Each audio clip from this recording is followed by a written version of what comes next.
Hello dears, എല്ലാവർക്കും സുഖമല്ലേ? നമ്മളുടെ ഇന്നത്തെ വീഡിയോ ഒരു ഹെയർ കെയർ വീഡിയോ ആണ്. എന്തൊക്കെ ചെയ്തിട്ടുണ്ടെങ്കിലും നമ്മുടെ ഹെയർ സ്മൂത്തായിട്ട് കിടക്കണില്ല, ബ്രൈറ്റനിങ് ആയിട്ട് കിടക്കുന്നില്ല എന്നൊരു പരാതി ഉണ്ടാവും. അപ്പോൾ നമുക്ക് ഇന്നത് മാറ്റിയെടുക്കാം. നാച്ചുറലായിട്ട് 100% നാച്ചുറലായിട്ട് ഒരു ഹെയർ സ്പാ വീട്ടിൽ ചെയ്യാം. വളരെ ഷൈനിങ് ആയിട്ട് നമ്മുടെ ഹെയർ കിടക്കാൻ സഹായിക്കുന്ന ഒരു മെത്തേഡാണ്. ഞാൻ പറഞ്ഞിരിക്കുന്ന കറക്റ്റ് മെത്തേഡിൽ ഫോളോ ചെയ്തിട്ടുണ്ടെങ്കിൽ ആ റിസൾട്ട് നമുക്ക് കിട്ടും.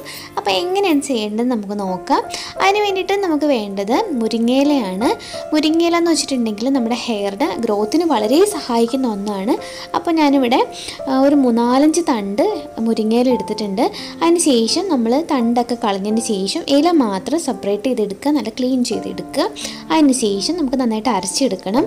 ഇതിലേക്ക് ഞാൻ ചേർത്ത് കൊടുക്കുന്നത് ഉലുവ തലേദിവസം ഇട്ടിരിക്കുന്ന വെള്ളമാണ്. നമുക്ക് ഉലുവ ചേർക്കേണ്ടത്, ഉലുവയുടെ വെള്ളം മാത്രം ചേർത്താൽ മതി. ഇനിയിപ്പോൾ നമുക്ക് ഇങ്ങനെ ചേർക്കേണ്ട വെച്ചാൽ ഞാനിപ്പോൾ ഹെയറിൻ്റെ ഗ്രോത്തും കൂടെ ഉദ്ദേശിച്ചിട്ടാണ് ഇത് ചെയ്യണത്. അതുകൊണ്ടാണ്. ഇല്ലെന്നുണ്ടെങ്കിൽ നമുക്ക് നാച്ചുറലായിട്ട് സാധാരണ നമ്മളുടെ വെള്ളം ഇല്ല, അത് ചേർത്ത് കൊടുത്താൽ മതി. ഒരല്പം വെള്ളം ചേർത്ത് കൊടുത്തിട്ട് നല്ല കട്ടിക്ക് അരച്ച് കൊടുത്താലും മതി. അല്ലെങ്കിൽ ഈ രീതി ഫോളോ ചെയ്യുക. ഈ വെള്ളം നമുക്കിതിലേക്ക് ചേർത്ത് കൊടുക്കാം. അതിന് ശേഷം ഒരു ബ്ലെൻഡറിലോ മിക്സി ജാറിലോ ഇട്ടിട്ട് നന്നായിട്ട് അരച്ച് തിക്കായിട്ടുള്ള പേസ്റ്റായിട്ട് അരച്ചെടുക്കുക. ഒരുപാട് വെള്ളം അങ്ങോട്ട് കൂടി പോവുകയും ചെയ്യരുത്, എന്നാൽ തീരെ വെള്ളം ഇല്ലാണ്ട് കിട്ടരുത്. കാരണം വെച്ചാൽ നമുക്കിത് നന്നായിട്ട് അരിച്ചെടുക്കണം. അപ്പം നെക്സ്റ്റ് നമുക്ക് ചെയ്യേണ്ടത് അരിച്ചെടുക്കേണ്ടതാണ്. അപ്പോൾ നമുക്ക് കുറച്ച് വെള്ളവും കൂടെ ആവശ്യമുണ്ട്. ഇനി നെക്സ്റ്റ് നമുക്ക് വേണ്ടത് ഒരു മുട്ടയാണ്. അപ്പോൾ മുട്ട ചിലർക്ക് അതിൻ്റെ സ്മെല്ല് ഇഷ്ടമല്ല, മുട്ട ചേർക്കാൻ ഇഷ്ടമില്ലാത്ത ആൾക്കാർക്ക് അത് അവോയ്ഡ് ചെയ്യാം. അതിന് പകരമായിട്ട് അരമുറി തേങ്ങ ഇതിലേക്ക് ചേർത്ത് കൊടുക്കാം. അപ്പോൾ അത് ഞാൻ പറഞ്ഞുതരാം. അതിന് മുമ്പായിട്ട് നമ്മൾ മുട്ട ഉപയോഗിച്ച് എങ്ങനെയാണ് അതിലേക്ക് ചേർക്കാമെന്ന് പറഞ്ഞുതരാം. മുട്ടയുടെ എഗ് വൈറ്റും അതുപോലെ തന്നെ അതിൻ്റെ മഞ്ഞ കരുവില്ലേ അതും നമുക്കിതിലേക്ക് ചേർത്ത് കൊടുക്കാവുന്നതാണ്. പിന്നെ അതിൻ്റെ മുട്ടയുടെ മഞ്ഞയുടെ സ്മെല്ല് ഇഷ്ടമില്ലെങ്കിൽ അത് അവോയ്ഡ് ചെയ്യാം. നമുക്ക് ഇഷ്ടമുണ്ടെന്നുണ്ടെങ്കിൽ കുഴപ്പമൊന്നുമില്ല, മുഴുവനായിട്ടും ചേർത്ത് കൊടുക്കാം. ഒരു പാത്രത്തിൽ നമ്മളെടുത്തിട്ട് നന്നായിട്ടൊന്ന് അടിച്ച് പതപ്പിക്കുക. അപ്പോൾ അതിന് വേണ്ടിയിട്ട് ബീറ്റർ വേണമെന്നുണ്ടെങ്കിൽ അങ്ങനെ യൂസ് ചെയ്യാം, ഇല്ലെങ്കിൽ ഒരു സ്പൂൺ വെച്ചിട്ടോ നമുക്ക് നന്നായിട്ട് അടിച്ച് പതപ്പിച്ചെടുക്കാം. ഞാൻ ഇതിനകത്ത് നമ്മൾ ബാക്കിയിരിക്കുന്ന മുട്ടയുടെ മഞ്ഞയും കൂടി ചേർത്ത് കൊടുക്കുകയാണ്, അല്ലെങ്കിൽ അത് വേസ്റ്റ് ആവില്ലേ. മാത്രമല്ല നമ്മുടെ ഹെയറിന് കുഴപ്പമൊന്നുമില്ല ചേർത്തെന്ന് വെച്ചിട്ട്, ഇഷ്ടമില്ല വെച്ചാൽ നമുക്കത് അവോയ്ഡ് ചെയ്യാവുന്നേ ഉള്ളൂ. ഞാൻ അതും കൂടി ചേർത്തിട്ട് ഒന്നും കൂടെ പതപ്പിച്ച് കൊടുക്കുകയാണ്. ഇനി നമ്മൾ നേരത്തെ പറഞ്ഞ പോലെ ഇത് അരിച്ചെടുക്കണം. നമ്മളിത് ഫുള്ളായിട്ടല്ല തേക്കേണ്ടത്, ഇത് അരിച്ചെടുത്തിട്ട് അതിൻ്റെ ആ ഒരു തിക്കായിട്ടുള്ള ഒരു പേസ്റ്റ് ഇങ്ങനെ ഇത് ഊറി വരും. അത് നമുക്ക് ചേർത്തിട്ട് ഇതിൻ്റെ എന്താ പറയുക ചണ്ടിയോ ചവറെന്നൊക്കെ പറയണത് അത് നമുക്ക് വേണ്ട, അത് അവോയ്ഡ് ചെയ്ത് കളയുക. നന്നായിട്ടൊരു സ്പൂൺ ഉപയോഗിച്ചിട്ട് ഒരു സ്ട്രെയിനറും എടുത്തിട്ട് നമുക്കിതാ ഇതുപോലെ അരിച്ചെടുക്കാം.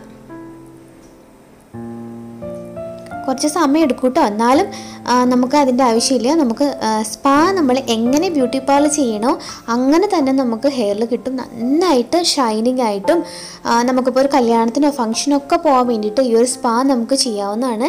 നമുക്ക് ഹെയർ ഗ്രോത്തിന് സഹായിക്കുന്ന ഒരു സ്പായാണ്. അതുപോലെ തന്നെ നമ്മുടെ ഹെയർ നല്ലപോലെ എന്തൊരു പാർലറൊക്കെ പോയി ട്രീറ്റ്മെൻറ്റ് ചെയ്ത പോലെ കിടക്കാനായിട്ടും സഹായിക്കും. അപ്പോൾ നമ്മൾ മുട്ട പതപ്പിച്ചതിലോട്ട് ഇതിൻ്റെ ഈ നീര് നമ്മൾ അരിച്ചെടുത്ത് ചേർത്ത് കൊടുക്കുക. ബാക്കി ചവറ് അങ്ങനെ തന്നെ ഉണ്ട്, ഇത് നമുക്ക് നമ്മുടെ ഫേസിൽ യൂസ് ചെയ്യാം കേട്ടോ. അപ്പോൾ ഇനി നമ്മൾ ഫസ്റ്റ് ചെയ്യേണ്ടത് ഹെയർ നന്നായിട്ട് ഷാമ്പൂ ചെയ്ത് കണ്ടീഷനും ചെയ്യുക. അപ്പോൾ നന്നായിട്ട് ഹെയറിൽ ഇത് പിടിക്കും. നോർമലി നമ്മൾ പാർലറിൽ എങ്ങനെ സ്റ്റൈൽ ചെയ്യണം അതുപോലെ തന്നെ എന്നാൽ നന്നായിട്ട് ഉണങ്ങുകയും ചെയ്ത് ടവൽ ഡ്രൈ ചെയ്തതിന് ശേഷം നമുക്കിത് ഹെയറിൽ അതുപോലെ തന്നെ നമ്മളുടെ ഒട്ടിയിലൊക്കെ തേച്ച് കൊടുക്കുക. നന്നായിട്ടൊരു മാസ്കായിട്ട് തേച്ച് കൊടുത്തിട്ട് ഫുള്ള് നമ്മൾ മുടി മൊത്തം മുടിയിൽ ഫുള്ള് ഓരോ സെക്ഷൻ എടുത്തിട്ട് തേച്ചിട്ട് നമ്മൾ കൊടുക്കുക. ജസ്റ്റ് ഞാനൊരു മസാജ് ചെയ്യണമെന്നേ ഉള്ളൂ. നമ്മുടെ തലയോട്ടിയിലും ഉണ്ടാവണം, നമ്മുടെ ഹെയറിലാണ്. നമ്മൾ സ്പാ എന്ന് പറയുന്നത് നമ്മുടെ മുടിയിലാണല്ലോ ഓഫ് കോഴ്സ് ഉണ്ടാവുക. അപ്പോൾ അതുപോലെ തന്നെ നമ്മൾ ഹെയർ ഗ്രോത്തിനോട് ചെയ്യുന്നത് കൊണ്ട് തന്നെ നമ്മൾ തലയോട്ടിയിലും തേച്ച് കൊടുക്കുകയാണ്. അതിന് ശേഷം ഒരു അരമണിക്കൂർ പോലെ 3/4 മണിക്കൂർ വരെ നമുക്കിരിക്കണം. ജലദോഷമുള്ള ആൾക്കാർ ജസ്റ്റ് നെറുകയിൽ രാസ്നാദപ്പൊടി തിരുമിയതിന് ശേഷം മാത്രം ചെയ്യുക. ഈ സമയത്ത് നമുക്ക് ബാക്കിയുള്ള നമ്മൾ കളയരുത് കേട്ടോ, നമ്മുടെ ഫേസിലൂടെ അപ്ലൈ ചെയ്യുക. ഇനിയിപ്പോൾ ഒരു 3/4 മണിക്കൂറൊക്കെ ആയിട്ടുണ്ടാവും. നന്നായിട്ട് ഉണങ്ങി, ഫേസും നന്നായിട്ട് ഉണങ്ങിയിട്ടുണ്ട്. ഇനി നമുക്ക് ഹെയർ വാഷ് ചെയ്യാം. ആദ്യം വാഷ് ചെയ്യുന്നൊരു മെത്തേഡ് എന്ന് വെച്ചാൽ നമ്മൾ ചെറിയ ചൂടുവെള്ളത്തിൽ വാഷ് ചെയ്യുക. അതിന് ശേഷം നല്ല തണുത്ത വെള്ളത്തിൽ വാഷ് ചെയ്യുക. അതോടൊപ്പം തന്നെ നമ്മുടെ ഫേസ് നല്ല ഗ്ലോ ആയിട്ടുണ്ടാവും. നോർമലായിട്ട് ട്രൈ ചെയ്യാവുള്ളൂ കേട്ടോ. അല്ലാണ്ട് നമ്മൾ ഹെയർ ഡ്രയർ ഉപയോഗിക്കരുത്. നന്നായിട്ട് ഇരി നോക്കുക. നന്നായിട്ട് നമ്മൾ എങ്ങനെയാണോ നമ്മൾ പാർലറിൽ സ്പാ ചെയ്യണത് അതിലും നന്നായിട്ട് നമ്മൾ ഹെയർ കിടക്കും.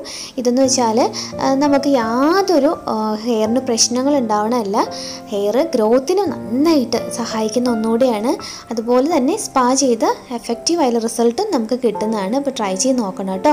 അപ്പോൾ ഞാൻ നേരത്തെ പറഞ്ഞില്ലേ, മുട്ട നമുക്ക് ഇഷ്ടമില്ലെങ്കിൽ നമുക്കതിലേക്ക് അരമുറി തേങ്ങ എടുത്തിട്ട് നമ്മൾ മുരിങ്ങയില അരക്കില്ലേ, അതിൻ്റെ കൂട്ടത്തിലോട്ട് നമ്മൾ അരമുറി തേങ്ങ കൂടി ഇട്ടിട്ട് അരച്ചിട്ട് കട്ടിയിൽ ആ പാല് നമ്മൾ ചവറ് നേരത്തെ പോലെ തന്നെ നമ്മൾ മുരിങ്ങയിലയുടെ പിഴിയുന്ന കൂട്ടത്തിൽ രണ്ടും കൂടെ സ്ട്രെയിൻ ചെയ്തെടുത്തിട്ട് ആ മിശ്രിതത്തിൽ തേച്ചാലും ഈ ഒരു സെയിം എഫക്റ്റ് തന്നെ കിട്ടും. അപ്പോൾ ട്രൈ ചെയ്ത് നോക്കുക. ട്രൈ ചെയ്ത് നോക്കിയിട്ട് തീർച്ചയായിട്ടും റിസൾട്ട് കമൻറ്റ് ചെയ്യണം കേട്ടോ.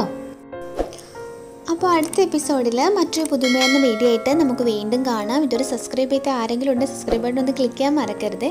അപ്പോൾ അടുത്ത എപ്പിസോഡ് വീണ്ടും കാണാം. അതുവരെ it's me Tanu signing off. Take care. By.